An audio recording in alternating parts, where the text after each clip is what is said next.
Então, mais uma vez, um feliz sábado para todos. Espero que todos estejam bem na companhia do nosso bondoso Deus.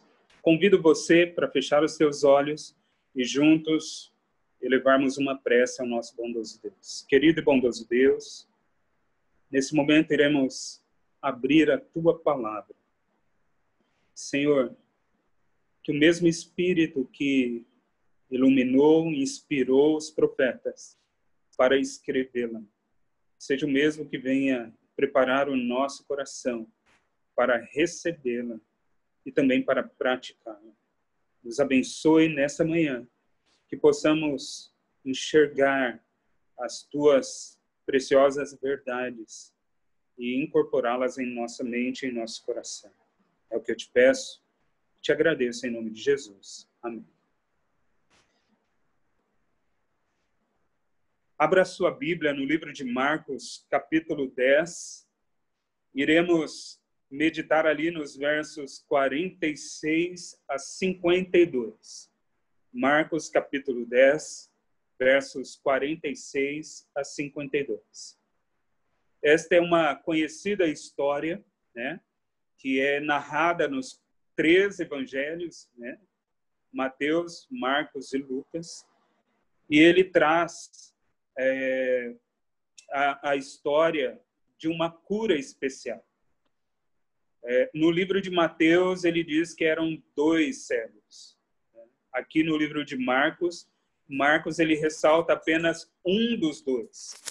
Quem sabe o que chama mais atenção pela forma que ele reage ao milagre que vai acontecer. Queridos, Jesus aqui ele está indo para Jerusalém. Ele está indo para a sua viagem final. Ele está indo para encarar a cruz. E ele passa por Jericó. A passagem dele em Jericó ainda faz com que ele possa transformar vidas. Vidas que precisariam ser transformadas antes dele ascender aos céus. Como, por exemplo, Zaqueu.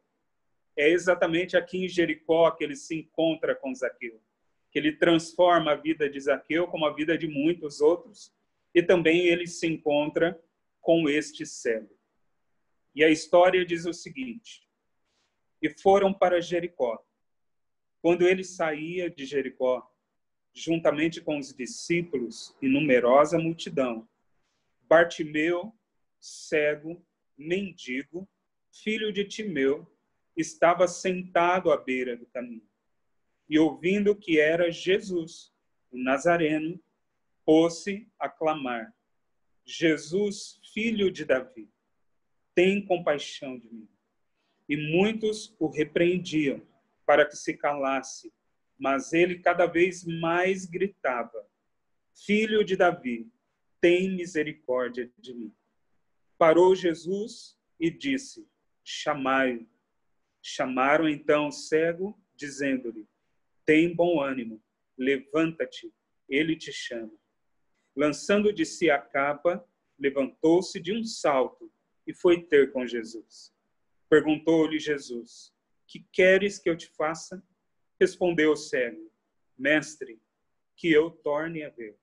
Então Jesus lhe disse: vai, a tua fé te salvou. E imediatamente tornou a ver e seguiu a Jesus estrada fora. Um episódio repleto de detalhes, né?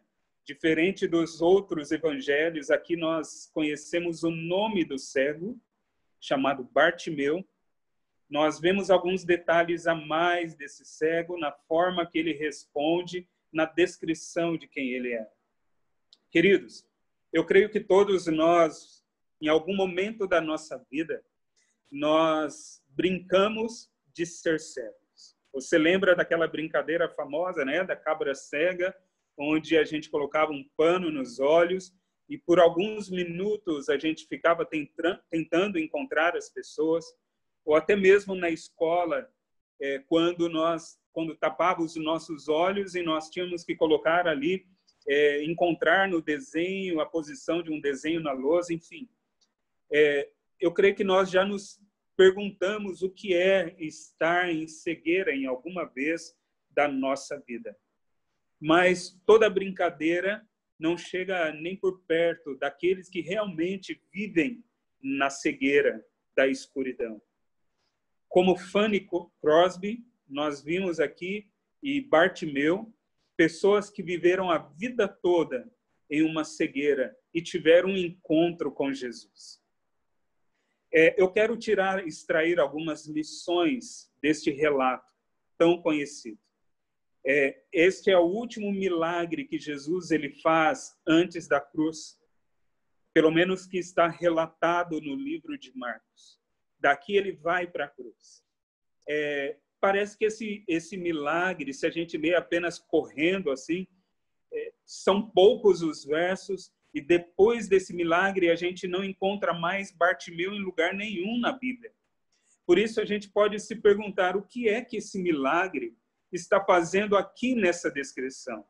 Já que tantos outros milagres foram feitos e não estão no relato bíblico, por que esse milagre, desta forma, está relatado aqui?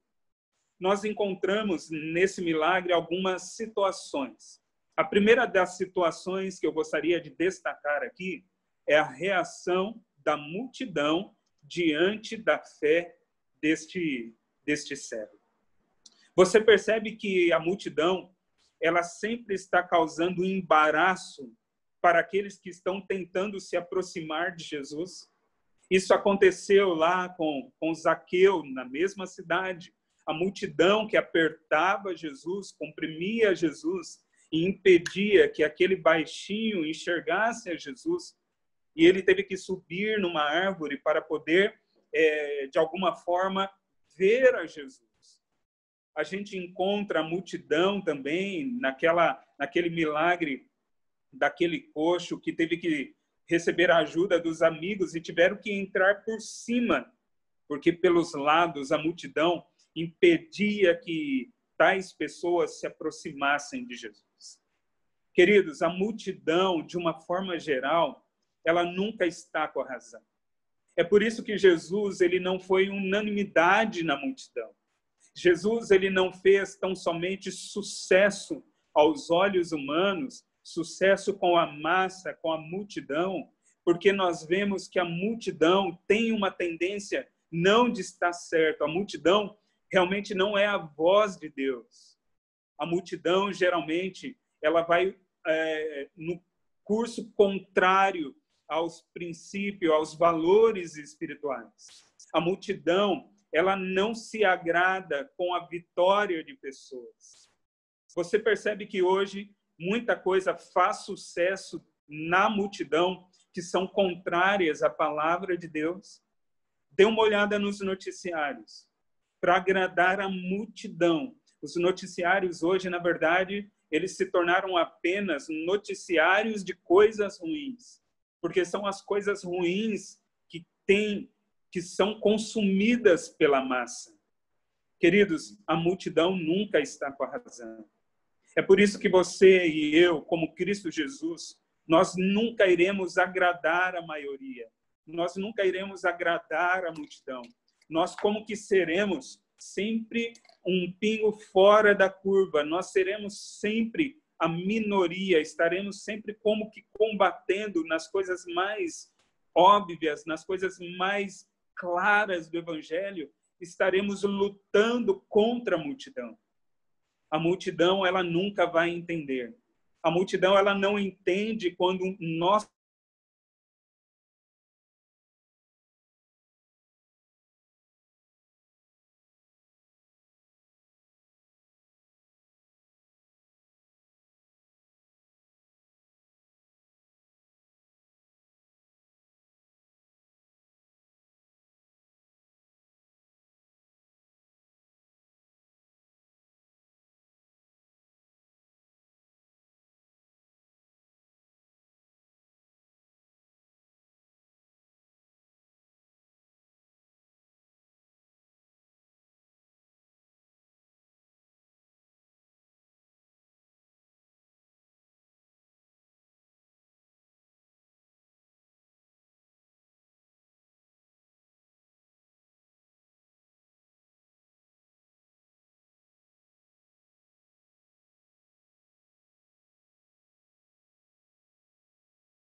que estão, que têm a sua vida, que têm tudo na vida.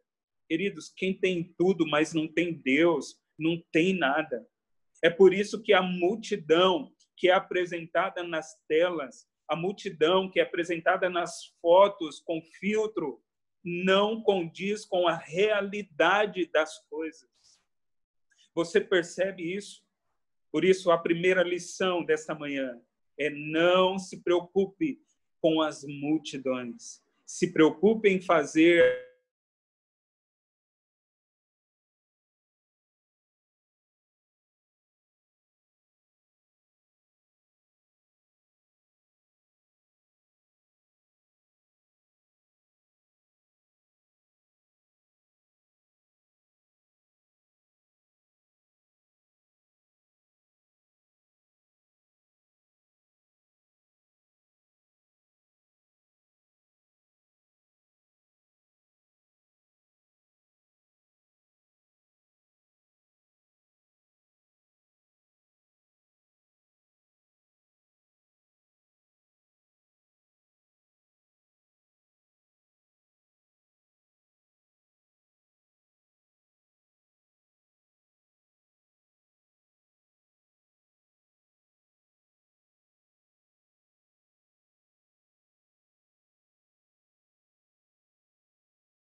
Maria Madalena, ao longo de toda a sua vida, com respeito, com valor, não como um objeto como ela era tratada. Jesus, ele tratava os leprosos diferente dos da sua época. Ninguém podia tocar ou se aproximar no leproso. Jesus, ele toca e ele cura os leprosos. E ele faz isso. Ele poderia apenas falar, mas ele resolveu, para curar alguns, ele resolveu tocar, porque ele queria ensinar, além de uma cura física, ele queria nos ensinar como que nós devemos tratar aqueles que são excluídos da sociedade. Você percebe como Jesus, ele trata um coletor de impostos, que era taxado por todos como traidor, como ladrão. Jesus, ele vai à casa de um coletor de impostos. Jesus, ele se assenta na mesa dos coletores de impostos. Jesus, ele não se preocupa com a maneira que ele seria julgado. Jesus, ele não se preocupa com a sua reputação tão somente. Ele está com pecadores, porque ele não vai se acomodar aos pecados, nem mesmo os pecados dos próprios pecadores. Ele vai se aproximar dos tais, para transformá-los em pessoas melhores. Mas como é que ele poderá fazer este milagre sem se aproximar dos pecadores? Queridos, Jesus, ele trata um criminoso na cruz como alguém que tivesse um valor supremo, como se não fosse um criminoso. E ele torna a cruz um tanque batismal, porque ali há uma conversão. Você percebe? Ao longo desta semana, a mídia foi bombardeada com um caso polêmico da Tammy Gretchen lá, que foi escolhida para representar os pais numa propaganda lá e tal. E a gente viu uma polarização tão grande, alguns defendendo princípios, outro massacrando o pecador.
Aonde que eles estavam e o que é que eles tinham feito. Queridos, Deus ele não faz perguntas para ele faz perguntas para nós entendermos melhor a situação que nós estamos. Da mesma forma que aquela pergunta no Éden, aonde estás? Era para que o ser humano pudesse enxergar diante da sua situação, a sua realidade, quão estava longe do nosso Deus, como eles estavam se sentindo com medo, e que isso era averso àquilo que Deus havia planejado, do que tão somente responder aonde eles estavam geograficamente, atrás de um arbusto. Esta pergunta que Jesus ele faz a Bartimeu, não era para que Bartimeu informasse a Jesus que ele queria ser curado da sua cegueira. Primeiramente, era para que ele próprio, o próprio Bartimeu, testemunhasse da sua fé, da sua crença, da sua segurança de que a solução estaria neste Messias. Esta pergunta também servia para que ele desse a autorização do mestre para poder curá-lo. Porque, queridos, vamos ser realistas. Nem todo mundo quer ajuda. Nem todo mundo quer ser curado. Você tem ideia do que é ser curado? Você tem ideia do que é uma pessoa que viveu ao longo da sua vida toda na escuridão, se acostumou com a escuridão, aprendeu a viver da escuridão, foi alimentado com esmola, aprendeu a viver esmolando. Você consegue imaginar o que essa pessoa passar a ver? Quando a gente olha apenas para o aspecto biológico, você vê alguns especialistas dizendo que quando uma pessoa que passa muito tempo cega começa a enxergar, as primeiras sensações são terríveis. Ele sente mal-estar, ele sente enjoo, ele sente tonturas, algumas pessoas chegam a desmaiar. A sensação inicial, quem realiza uma cirurgia de catarata, fica com um tampão e depois tira o tampão. A primeira reação nem sempre é agradável. E algumas pessoas preferem ficar acomodadas nesta escuridão do que pagar o preço de enxergar, pagar o preço de ver. Queridos, ver dói demais enxergar as coisas. A sua vida, por um lado, a gente pode dizer, não, a vida do cego melhorou. O cego saiu dali, ele passou a enxergar, e ele foi feliz para casa, enxergando as plantas, enxergando as flores, e ele viveu feliz para sempre. Mas, queridos, vamos enxergar agora a situação por um outro lado. O cego passou a enxergar. Quem sabe ele teve essas reações físicas de passar a ver. Quem sabe as suas vistas, por causa da a luz do sol, passou a doer, passou a arder. Ele sabia muito bem se localizar com o seu bastão, mas ele não sabia se orientar com a visão. Ele ficou meio perdido, encontrar a direção de casa, enxergando. Os seus amigos, quem sabe, que o ajudavam, pensaram assim, agora você não precisa mais da minha ajuda. Você pode se virar sozinho. Ele não tinha mais esmolas. E quando ele chegou em casa e recebeu os seus, quem sabe ele viu coisas que ele não gostaria de ver. Você já percebeu que muitas vezes até as pessoas usam a seguinte frase: era melhor ser cego do que ver isso? Como elas dizem, né, que o pior cego é aquele que não quer ver, mas muitas vezes é o contrário. Existem coisas que a visão nos mostra que são coisas que trazem sofrimento. Queridos, olhe para a história do cego agora por um outro lado. Enxergar dói. Enxergar causa mal-estar. E o cego passou a enxergar. Agora você percebe que a pergunta de Jesus faz muito mais sentido. O que é que você quer? O que é que você quer? Por mais óbvio que a resposta seria eu quero ver, mas a pergunta era para que o cego realmente calculasse os prós e os contras e dissesse de inteiro coração: Senhor, eu quero enxergar, ainda que enxergar vá ocasionar alguns prejuízos. Existem muitas pessoas que não querem uma vida iluminada. Existem muitos filhos que, quando os pais vêm com uma luz e diz, filho, olha a luz, ele diz, pai, eu não quero saber dessa luz. Eu quero viver a minha vida. É como eles estivessem dizendo, eu quero viver na escuridão. Existem muitas pessoas que não estudam a Bíblia porque diz, eu não quero saber das coisas que tem nesse livro. Eu quero viver a minha vida do jeito que eu quero, do jeito que eu gosto. Ou pessoas que começaram a estudar a Bíblia e percebeu que além dos privilégios, existem as responsabilidades, e muitas vezes estas responsabilidades, elas se chocam com a minha vontade, com o meu desejo, e exige de nós renúncias. E vai mexer exatamente naquele item que a gente tanto ama. Você percebe que algumas pessoas preferem viver na cegueira? Queridos, Deus não pode realizar milagres na vida de ninguém que não quer tais milagres. Deus, ele não pode chegar lá no hospital agora, no hospital geral, e dizer assim, olha, eu vou curar a todos, e eu quero que todos me sigam, porque nem todos querem seguir a Jesus, e nem todos querem ser curados. É claro que existe uma cegueira de nascença. E às vezes o cego nem mesmo sabe o que é ver a luz, porque para ele o normal é ser cego. Ele foi cego desde quando ele nasceu. Existem o que se chama de profundezas abissais, ou seja,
a doutrina bíblica. Nós que somos adventistas, muitas vezes nós dizemos para nós mesmos, olha, rico sou, de nada tenho falta. E Deus olha para nós e diz, que pobre, é cego, é nu. Mas ele não nos deixa nessa situação. Ele nos repreende porque ele nos ama. E ele nos diz que, olha só, aconselho-te que de mim compres ouro refinado no fogo, para te enriqueceres, vestiduras brancas para te vestires, a fim de que não seja manifesta a tua nudez, e colírio para ungires os olhos, a fim de que vejas. Querido Deus, ele está fazendo de tudo para nos tirar desta situação da qual nós já nascemos e ao longo da vida optamos e reconfirmamos que queremos continuar na cegueira. Deus está à porta do nosso coração, batendo e querendo entrar para nos curar. Você lembra quando Nicodemos se encontra com Jesus? Lá em João, capítulo 3. Abram lá a sua Bíblia, no livro de João. E nós já vamos encerrando. Jesus, ele se encontra com Nicodemos. E quando Jesus, ele se encontra ali com Nicodemos, Jesus, ele diz o seguinte, capítulo 3, ali no verso 3. Em verdade te digo, que se alguém não nascer de novo, não pode ver o reino de Deus. Queridos, o reino de Deus não é apenas um local geográfico. O reino de Deus não é a cidade celestial que está lá no céu, esperando, né, já adornada como uma noiva, esperando o momento para descer aqui depois de 1000 anos que estivermos lá. O reino de Deus não é um local geográfico onde nós um dia adentraremos e seremos coroados pelo próprio Jesus, atravessaremos os portais da cidade celestial. O reino de Deus é um reino de glória, mas também é um reino de graça. É um reino que está à disposição de nós, não daqui o tempo que Jesus voltar, mas este reino já chegou. Chegou com o próprio Cristo. Chegou através do Evangelho. O reino de Deus é um reino que muda nossos valores. É um reino que muda a nossa percepção de vida. É um reino que muda o nosso interior, que muda o nosso coração. Tudo isso através de um relacionamento com o Senhor deste reino, com o Rei deste reino. E se nós não nascermos de novo, ou seja, se nós não nos convertermos, não formos convertidos pelo Espírito Santo, nós não conseguiremos enxergar o reino de Deus. Estaremos nos iludindo ou vivendo iludidos, achando que estamos, mas não estamos. Esta é uma mensagem para nós, adventistas. Esta é uma mensagem, não é para quem está perdido lá fora. Queridos, será que eu e você estamos enxergando completamente o reino de Deus? Ou nós estamos sendo seletivos naquilo que queremos enxergar? Queremos enxergar apenas um lado e não estamos enxergando o outro. Queremos olhar apenas para o lado que nos convém e aquele outro lado colocamos debaixo do tapete, escondido na escuridão. Pare para pensar. Se Jesus hoje te perguntasse o que você quer que eu te faça, por mais óbvio que a resposta seja, ela é necessária ser expressa. Senhor, eu quero ver, mas eu quero pagar o preço desta nova visão. Queridos, se nós não nascermos de novo da água e do Espírito, nós não veremos, nós não enxergaremos. Esta pandemia, ela tem nos ensinado muitas coisas.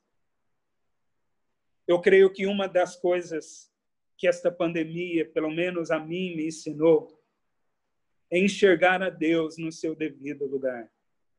E Deus está no controle dessa igreja. É Deus que dirige a igreja. Não é o pastor que dirige a igreja. Não é o presidente que dirige a igreja. Não são os departamentais que dirigem a igreja. Não é o ancião da igreja local que dirige a sua igreja. Não são os líderes de departamento locais que dirigem as coisas da igreja, que acontecem na igreja. Quem dirige a igreja é Deus. Quem dirige esta igreja, da mesma maneira que dirigiu a igreja no livro de Atos, é o Espírito Santo. É Ele quem conduz todas as coisas. E esta pandemia nos mostrou como precisamos de deixar Deus ser Deus. Não é que nós iremos ajudar no cumprimento da missão da igreja, não. É o contrário, nós não iremos atrapalhar. E se nós não atrapalharmos, já estamos ajudando e muito no cumprimento. Queridos, nós atrapalhamos muitas vezes colocando as barreiras, impedindo que as pessoas ou nós mesmos nos aproximemos de Jesus. Nós precisamos permitir que Jesus seja Deus na nossa vida, na condução de todas as coisas. E a pandemia mostrou que é Ele quem sustém você. É Ele quem dirige esta igreja. Esta igreja será triunfante, não porque eu tenho melhores planos, melhores estratégias, mas porque Deus tem o melhor plano e a melhor estratégia. Sabe, querido, esta pandemia mostrou que precisamos deixar Deus ser Deus. Mas esta pandemia também nos mostra o que nós queremos da vida. O que nós queremos da vida, queridos? Sabe, eu consigo ver Deus dizendo para mim, Wagner, o que você quer da tua vida? O que você quer, afinal de contas? Porque, olha só, quando você pode ou poderia ir na igreja, você não queria ir para a igreja. Agora que diz que não pode ir para a igreja, você quer ir para a igreja. Sabe, queridos, logo naquela primeira semana de paralisação, quantas pessoas vieram reclamar, dizendo que a igreja estava dando um passo de falta de fé, de desconfiança. Várias pessoas reclamaram, dizendo que os nossos líderes estavam errados em seguir uma recomendação sanitária. Porque a igreja tem que estar de portas abertas, estas pessoas diziam.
é: o que é que você quer que eu faça na tua vida?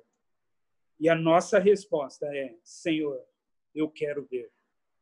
Quantos dos nossos irmãos querem, como aquele cego, dizer para Jesus: Senhor, eu quero ver. Senhor Deus, me mostra o que eu preciso de ver. Ainda que doa, Senhor, me mostre, eu quero ver. Realize esse milagre em minha vida. Se você deseja este milagre, eu convido você a fechar os teus olhos e rogar a Deus por este milagre.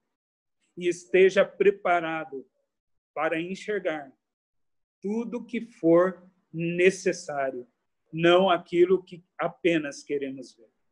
Feche os seus olhos e vamos falar com Deus. Querido e bondoso Deus, nesta manhã, Senhor, nós recapitulamos a história de Bartimeu, mas esta não foi apenas a história de Bartimeu, esta é a nossa história. Nós necessitamos desta cura. Nós somos cegos, ou no mínimo somos seletivos. Nesta manhã, querido Deus, nos ajude a enxergá-lo, apostos para fazer um grande milagre, e nos ajude a aceitar este milagre. Eu te peço, querido Deus, que esta visão celestial ela possa inundar a nossa vida, e assim possamos nascer de novo, e nascendo de novo, enxergar aquilo que nós não enxergávamos ou não entendíamos. Abençoe a cada um dos nossos queridos irmãos, a cada família aqui representada. É o que eu te peço em nome de Jesus. Amém, Senhor. Amém.